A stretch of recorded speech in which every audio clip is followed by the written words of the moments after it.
Welcome to the Australian Weight Loss Surgery Podcast, where every 2 weeks we explore all the aspects of the weight loss surgery journey. You'll hear from a range of experts including bariatric surgeons, psychologists, patients and dietitians sharing up-to-date informative advice to help fast-track your long-term weight loss success.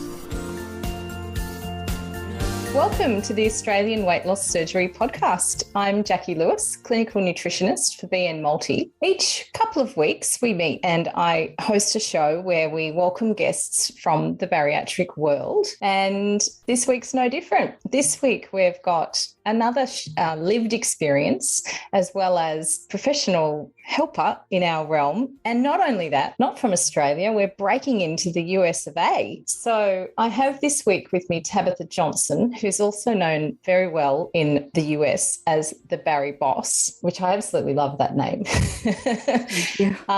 Tabitha is a certified health and life coach. She provides information and coaching and support pre and post-op bariatric surgery via virtual one-on-one and digital on-demand coaching through the BariBoss Academy, which we'll get to later. Tabitha's not only a coach, she's a licensed marriage and family therapist, as well as a licensed clinical alcohol and drug abuse counsellor, and now a certified health and life coach. I just think what a beautiful marriage of skills for our community.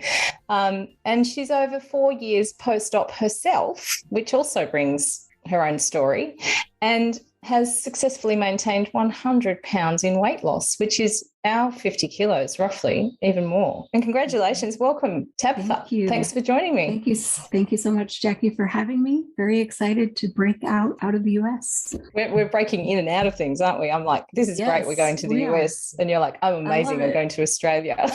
Yes. I think it's awesome. I think it is. And there's just so much on offer now. And the world is a very small place. So it's great to have you on. Tell me a little bit about your background. So as you mentioned, I'm a licensed marriage and family therapist and licensed clinical alcohol and drug counselor. I struggled with my weight most of my life. You know, I ended up in a car accident back in 2015, injured my back, and they were looking at potential back surgery. And the surgeon just said, you know what, you're too young, and it's not a guarantee that this is going to fix the issue. So I was dealing with all the opioids and pain and depression. It was a mess. And a friend of mine had just had weight loss surgery. So she said, why don't you check it out? See if you get a consult. So I got approved, and 4+ years later, here we are. So, wow. It is often a story of, it starts with pain in a lot of situations, yes, which I've explored this in the past with pain specialists and other, even just patient story who have had a really full and active life, and then something happens. And with all the other stuff that goes with injury and hospitalization and being immobilized, we end up sitting around waiting for life to improve, don't we? Yes. And I think what was different this time, because typically I would gain and lose 50 to 60 pounds easily. I could just drop it. I knew what I needed to do. This time, every time I would attempt to work out, I would re-injure the back. So it just became this never-ending cycle. And I was like, okay, this is not going to work, because my daughter at the time was 2.5, so I couldn't even lift her anymore. And life was just not good. No, and I think when you've got little kids, it's so demanding and so exhausting, yes, and also frustrating because you want to be there for them. So exactly. Fantastic. And so that's what led you to weight loss surgery. How has it been for you? Has it been the dream run, or has it been a bit of a wobbly old weaving path? A little bit of both. So, initially it was funny being a therapist. I didn't really recognize how much food had played a role in my life. Wow. And so I remember the first few times that I was frustrated with a coworker, and typically my go-to was just eat. That's just kind of how I'd coped with life since I was early on, maybe around 7. And so I remember, I think I was probably 1 to 2 months post-op, and I'd gotten frustrated with somebody at work, and I just got really angry. And I was just like, I can't eat what I want. And so I decided to take a drive. And that's really kind of what led me to recognize that I'd had this faulty coping for so long. And I think I justified it, because it's legal, it's just food. And so the joke was that prior to surgery, I used to do a lot of in-home therapy working with kids. And I always would go to certain fast food restaurants. And so I would kind of eat in secret, hide the evidence. But a couple of months post-op, my back seat was full of water bottles instead of fast food bags. So I just was starting to really shift my thinking and, okay, I can't use this anymore. What can I do instead? So I think that was the hardest part of this journey. But once I really started to understand myself a little bit better, it became a little bit smoother. I would say you're definitely not on your own. And we hear this so much, is that we don't even realize. And that, I mean, I've been through that as well when I was a teenager with my eating habits, but it's like we don't even realize. And then suddenly we don't have that capacity physically to turn to food. And that's the first time we go, wow, I was turning to food. Yes. Do you see that in practice? Do you see a lot of people who are actually not privy to the fact that they're using food? Yes, I do, actually, both in the therapy world and the coaching world. And I think what's interesting, and I know there's been a lot of talk about transfer addiction and things like that, but once we start to uncover what is it that I need right now, like what am I seeking, then we can start to really understand, okay, why was food sort of the answer? So another strange story right after surgery. So once I figured out I couldn't use food, I started buying pajamas, just fuzzy pajamas. Every time I went to Target, and I just kept buying pajamas. It was kind of ridiculous. And one of my friends, who wasn't a therapist, but brilliant, she was like, Tab, you're seeking comfort. And so I didn't know why. I was just drawn to this soft fabric. And isn't that interesting? But I just wanted to feel comfort. So once we understand, what's behind the food, because there's usually some other stuff going on. Yeah. And then we can start to break that down. I've never heard it that succinct, though. Like, I was seeking comfort, and I've got these comfortable, beautiful, soft, comfortable pajamas. And it's then you associate it with the whole sleep thing, they get into bed, the nurture, and it's like a big hug, isn't it? Yes. And that's like an actual how it's rolling out. I think that's fascinating. And that you can see it. Buy all the pajamas. No pajamas? I mean, I'll still buy, but not like I was. Yeah. I've learned so much about myself in this 4+ years, and every day I learn something new. So I like to tell people this journey doesn't stop. Just, once the weight's off, there's so much more. Yeah. And even to say that as a therapist who deals with, this is your actual skill set, and to still be exploring and understanding and having breakthroughs, you can see how it's tricky for a layperson who walks down and, has their surgery and thinks she'll be right. And, and then has these things come up. How do we get ourselves ready for that? That's why we talk about a lot about support and exploring that with someone who can, unpack that safely. Yes. And I think, for me, because again, I had the skill set and I knew that there was certain things that would definitely help me. But I remember thinking before I started this company, yes, this has been just a phenomenal journey. And it's interesting too, because I feel like a lot of us have become almost family because we understand what hard work goes into this lifestyle. Correct. Yeah. And so, that's one of the struggles you had as a patient. Did you have anything else that really struck you as, you didn't expect, or you got such an amazing benefit and, personal growth and change of life?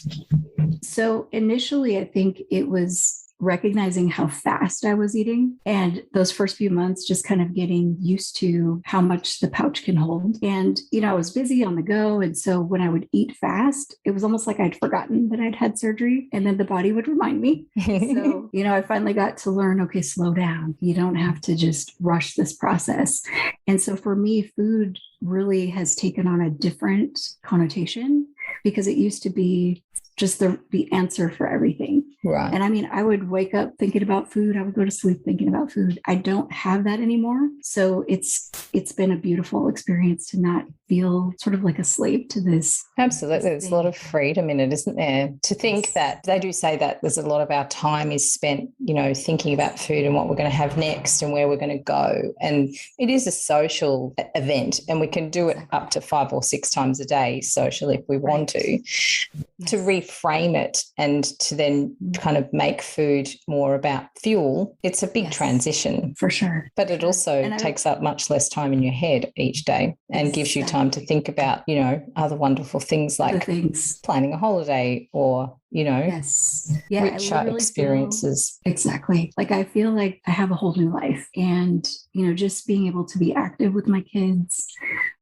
I think we moved like the first year post-op, I might have been 9 months out, and we moved physically boxes and such for 12 hours.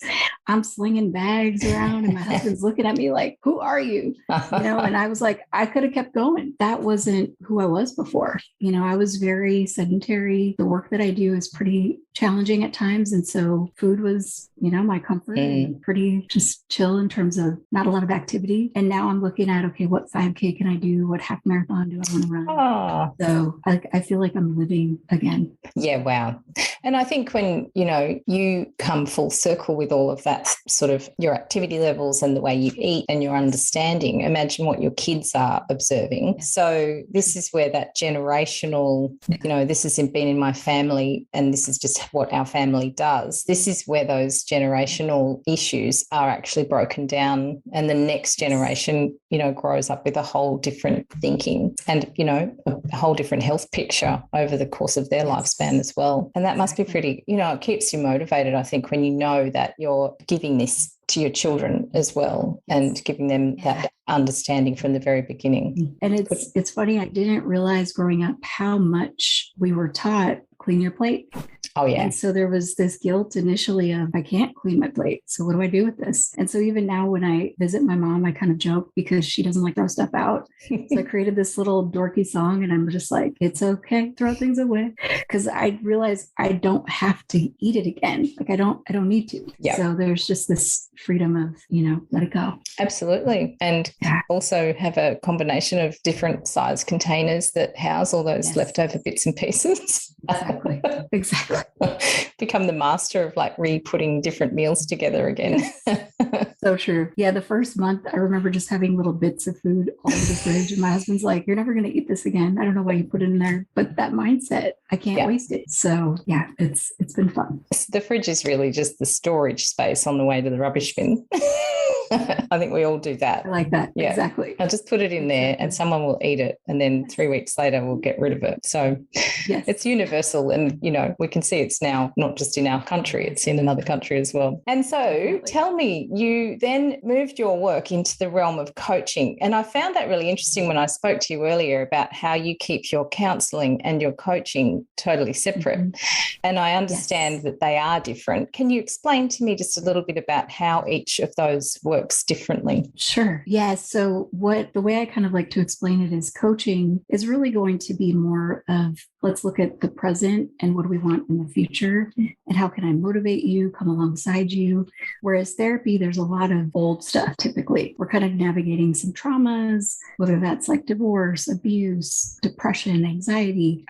Coaching is there's some overlap. I think that sometimes we're still going to talk about stress and, you know, feelings and stuff like that. But I just have to be very careful because of licensure. So my license is here in Nevada for marriage and family therapy and the drug and alcohol counseling, and coaching is universal. Right. And so we have different ethics, different standards and things like that. So that's kind of why I decided to just keep it separate. It keeps my brain. I know which hat I'm wearing. You know, I'm your coach or I'm your therapist. Right. And then typically my clients who maybe they're navigating some pretty heavy life stuff that kind of goes beyond what I can do as a coach, then I'll refer them to a licensed professional in their area. So, because a lot of my clients are actually outside of Nevada. Yeah. So my therapy license doesn't go beyond the state. Oh, is that right? I didn't realize that. Yeah, I wish we had a universal licensure like nurses and doctors, but at the moment, state specific. So. Yeah, interesting. And interesting. And within your coaching, I like to touch on the addiction side of things, like you've explored your understanding of food. Would you have classed that as an association or an addiction? Oh, good question. I think when I look back at my behavior with food, I do think it was more along the addictive side, just because there was definitely ritual behind it. There was a seeking out and very intentional. And also this notion that I couldn't stop. Honestly, like I think back on what I used to do, because I did a lot of binge eating for years. And, I carried my weight well. I was 230 pounds, but most people were like, oh, you didn't look that big. But I could still, there was a lot of shame attached and all of this stuff. And so, I think over time, because that became the habit, it then moved into that addictive behavior. Yeah, interesting. And I think recognizing that we do talk about transference of addiction after weight loss surgery. And I'm surprised to hear it's not as prevalent as you would think, which is positive. And I think a lot of the changes, the actual physical changes that take place and the hormonal metabolic changes that also, are not driving, there's not that starving ghrelin-led hunger and all the kind of imbalance in the blood glucose levels and that sort of thing that is also driving addiction. Like if addiction is there, then you have the perfect picture with all these, constant feeling of just eating as much food as you can, actually fit, but still not feeling satisfied. And that's interesting to me is there's a biological almost addiction going on there. Then there's all the other, the food, I guess, how food is positioned in our society and the different things they're putting in the food to make us want more of that, to actually help if you have any tendency towards addiction or an imbalance in your metabolic picture. So you've got all these different directional things that are just driving you to excessively eat, whether you have addiction or not. And then you may have addiction on top of that. So it's fascinating once we sort of start to balance that metabolic side, you can also see that that would also help with the tendency to be driven as hard if you do have addiction. And then I guess you just tweak the last bit of it. Yes. It was funny because I actually got too thin post-op. So when I'd gone to, I think it was my year checkup, the doctor was kind of like, well, you could eat some things that maybe you shouldn't. And I was just like, you're giving me a license. Like I'm a dry drunk with food. Like you can't say that, because if it's in front of me, I will eat it. So it's different in the sense that I don't think about it anymore, but it definitely is still a battle when placed in the setting. So that's where I knew like, ooh, that's still an issue. So. Yeah. And that's interesting. I think we all have that, if it's in the cupboard, it's calling my name, and we can't necessarily leave something that's treat related, or we know we shouldn't have too much of it, or snacking, for instance. That's easy to have those sort of things start to sneak in around the house, particularly at that year mark where we've been so good for so long. And, we start to feel like we're kind of heading back into that inverted commas normality, but hunger also comes back. So that's when things can slip. Do you see in your coaching practice, do you see that, people take up other different ways of hating that emptiness or that need for comfort or, stress related habits? Yeah, good question. I think a lot of what I've seen is, and especially lately because of the pandemic and just the additional stress that it's placed on everyone, just more of that slipping back into old habits and thinking, okay, I can buy the bag of chips. I'll be all right. I can't eat like I used to. And then like, oh no, I ate the whole bag. And so it becomes this slippery slope of, I'm kind of going back to what I used to do. I need some help because I don't want to go back to that. So I haven't seen a whole lot, and I don't know if, people just aren't saying it, but not a whole lot of transfer addiction for the most part. I do know alcohol can definitely be something to watch out for. Yeah. But at the moment, it's mostly been kind of old habits that have creeped up. Right. So we kind of work on how do we set up your day for success. So if you're stay-at-home mom, kids are doing homeschool, we're still during the pandemic. What can you do in the house to keep you from feeling like you need to go get whatever snack? So we set up different ways. That's been hard. And I've explored this with another psychologist. We had Cal Patterson on the show, and he was talking about the same thing because of lockdowns. We just don't have this divide, and everything's become this mixture of home, work, kids, and school is even in the house. So it's like if ever we needed a coping mechanism to deal with all of that, it was now. And now we have to have the wherewithal to work out, how we're going to manage ourselves in this extreme, weird, mixed up scenario. And I think we'll come out of that shortly, which is fantastic. But it has been, it's a tricky time for so many people because there's been that, you know, emotional, financial, the uncertainty, and then this whole mixed up way of living our lives. I just wonder in 10 years what they'll be saying about this period of time. It's going to be fascinating. Yes. Yeah, it definitely, and I think just that feeling of being disconnected. And that's why I'm so grateful for things like Zoom, because even though, you know, when things were completely shut down and we couldn't necessarily hang out with people, at least we could still communicate. Absolutely. You know, because for me, I'm a social creature, so I love my peep time. So that's been helpful for sure. Yeah, and I think we all deal with it in a different way. We either recluse or we reach out. And then you look at food and how we link that to connection. So if we're cutting off connection in the real world, are we then leaving, you know, our only connection is to food or to, you know, drinking, that sort of thing as well. It's and I think we underestimate that, the brain, and how we can't remove something without replacing it with something else. Yes. So it's like finding out what we'd like to replace and finding something that is suitable and, you know, productive and helpful to replace it with, if we're trying to, rather than just restricting and denying. Exactly. And, you know, slotting something in its place that's going to give us as much joy. Yes. And I think that is, honestly, this journey has brought me different periods of joy. I just signed up for an adult ballet class. Like, I'm trying new things. So, and I'm very like type A and kind of awkward. So for me to do dance is pretty amazing, because it's just so outside of my comfort zone, but it's been a lot of fun. That's right. And I think when you've got that confidence within yourself to just explore something like that and not have to excel at it and get it 100% right on the first go. Exactly. I think we gain a sense of humor, you know, and a bit more, cut ourselves a little bit more slack, which is fantastic. So true. So true. So let's talk BariBoss. How did BariBoss come to be? Yes. So a little over 3 years ago, I recognized, you know, okay, if I'm struggling and I'm a therapist, what are the rest of the people doing? And so I kind of just tossed around some names, and my husband and I were talking, and I reached out to Blossom Bariatrics, where I had my surgery here in Las Vegas, and I had started to just blog. I was just providing information to patients, and they were like, hey, we could use somebody like you to support our patients. Most of them are coming from out of state, and we can't hold them once they leave. So I was like, oh my goodness. So I quickly went ahead and got my certification and, you know, in health and life coaching, and then began these programs individually with clients, which has been so enriching for me, because when I'm helping them, I'm helping myself also. Correct. Yes. So it just kind of blossomed, pardon the pun, into this beautiful partnership with Blossom Bariatrics, and just getting to meet folks like you. So that's fantastic. Amazing. And do you run your coaching in-house for Blossom, or do you then take them into the online space? Great question. So it's a little bit of both. So currently I do have some individual coaching sessions that I do with specific clients on a weekly basis via Zoom. And then I created the academy because I recognize, okay, I'm only one person. I want to be able to reach more people if possible.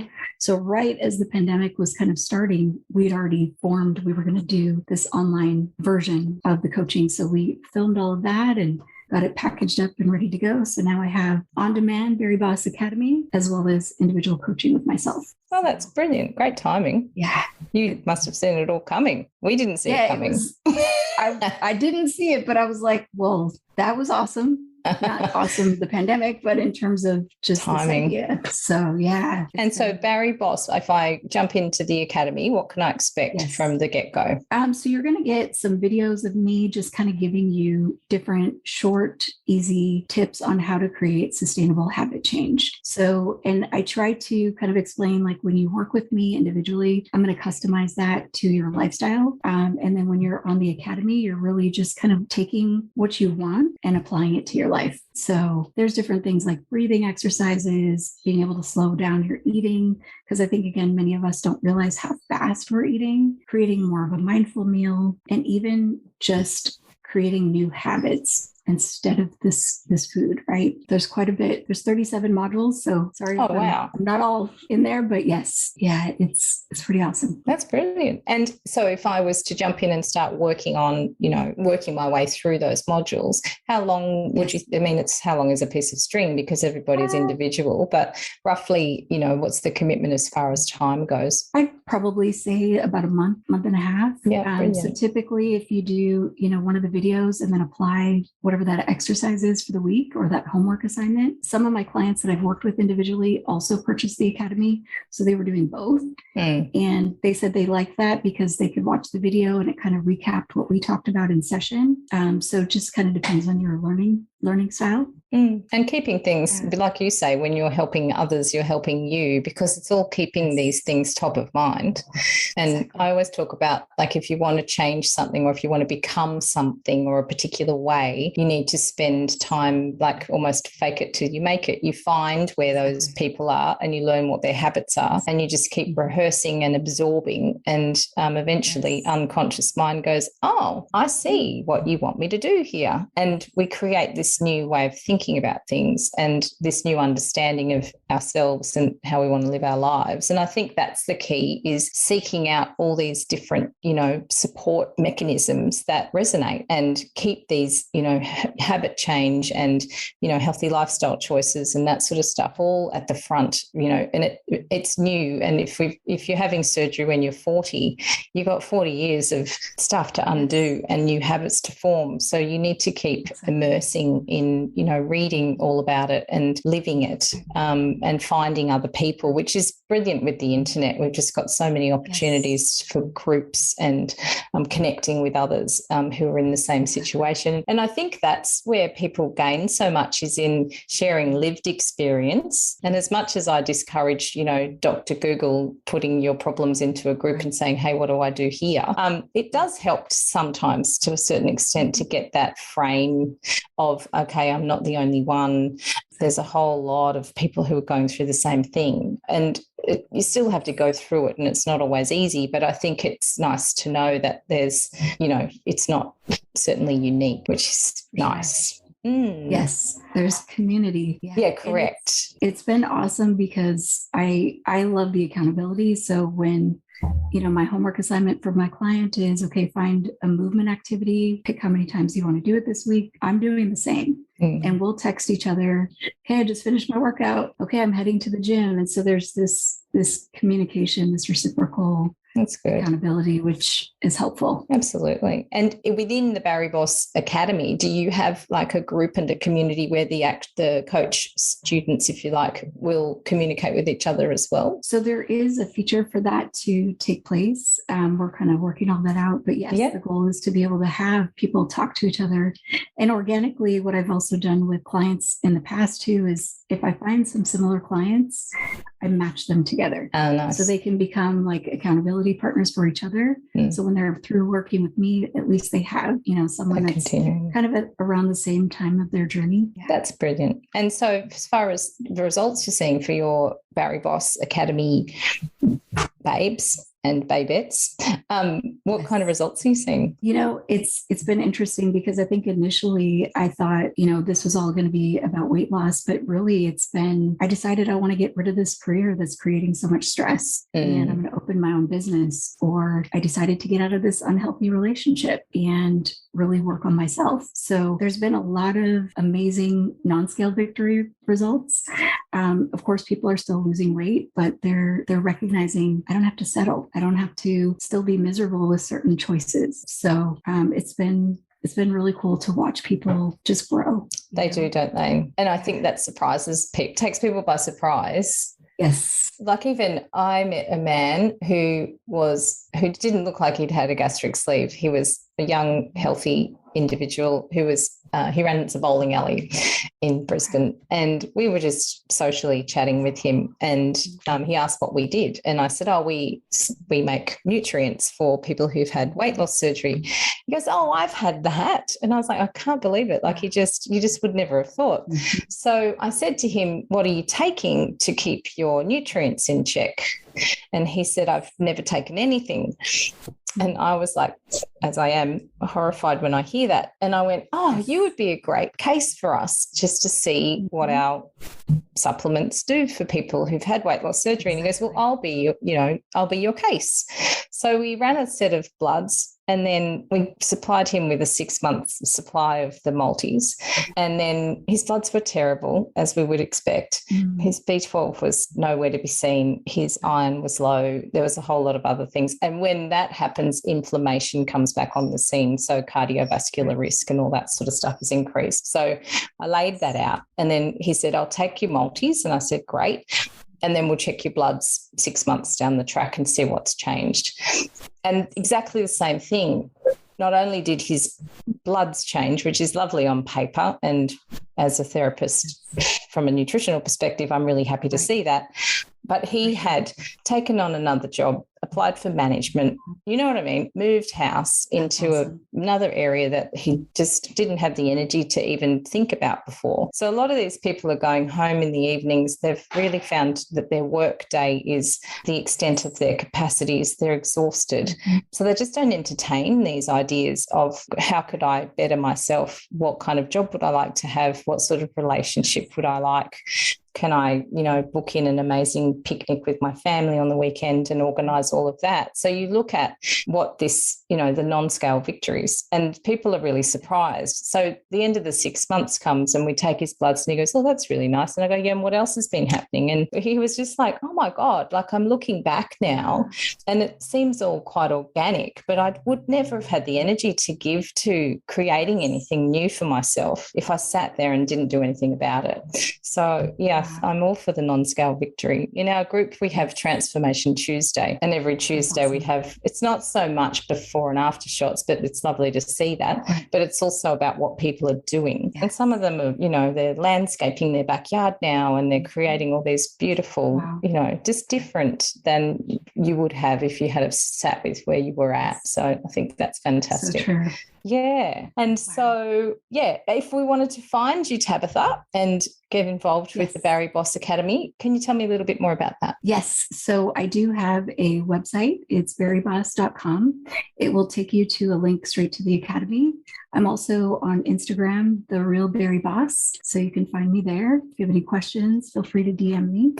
I'm just excited to see this community is much bigger than I even anticipated. It's only getting bigger every year. You see the statistics on how many surgeries are being conducted in every country around the year. It's, it started out just a few and now it's like ramping up big time. Yes. And you were offering a special deal for our listeners as well. Absolutely. So 30% off of the BariBoss Academy. Wow. So thank you so much. Yeah.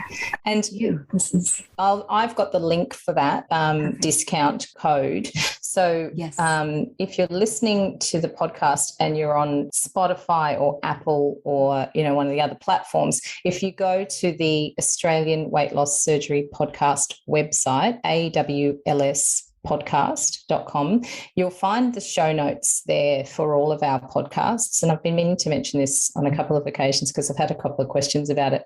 So every podcast we do has its own show notes where we put in the different resources and the ways to contact our guests and any other special offers they're extending to our listeners as well. So that's where you find that. And thank you. I'm so looking forward we're looking at coming back your way now that borders are opening and that sort of thing. Yes. So I'm very excited. We might need to both visit each other. I'd love to come to Australia. Not the easiest place to get to, but it's great once you're here. That's what I hear. So it feels like a long way away. My pleasure. Thank you so much for joining us. I really appreciate it. Yes. Thank you, Tabitha. Thank you, Jacqui. Thanks for listening, and just before you go, we would love to hear your feedback, so please give us a rating and review. For other interesting topics of conversation and inspiration, come and drop into our Facebook community at BN Bariatric. If you've enjoyed our podcast, we hope you will share on your Facebook or Instagram and hit subscribe so you'll never miss an episode.